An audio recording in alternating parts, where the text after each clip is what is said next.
এরপরে আবার লাঞ্চ খাবো, সেটাও তোমাদের সঙ্গে শেয়ার করবো। শুধু খাওয়া দাওয়াই শেয়ার করে যাব, যেহেতু হ্যাঁ এক্স্যাক্টলি তাই। আর আমার কোনো কাজ নেই, দিদির কাছে এসেই শুধু এটা ওটা এটা সেটা বানিয়ে দিয়ে আমি খাবো, এটাই শুধু একটাই আবদার ওর কাছে থাকে। আর যাই হোক, আজকে সারাদিনে প্রচুর ভালো ভালো খাওয়ার মেনু রয়েছে। তবে এই স্যান্ডউইচটা কিন্তু দারুণ হয়েছে। এর মধ্যে কি কি আছে?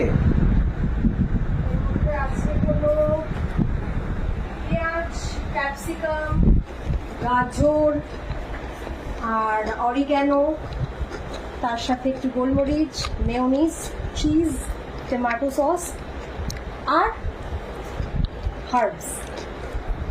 লাভলি। এত রকমের নাম বললো, আমি এত কিছু দিয়ে বানাতে পারবো না, আমি ভীষণ লেজি। আমাকে বানিয়ে দেওয়া হয়েছে, আমি খেয়ে নিচ্ছি ব্যাস। আর তোমরা কারা কারা এরকম করো, মানে কেউ বানিয়ে দেবে খেয়ে নেবে, খুব লেজি।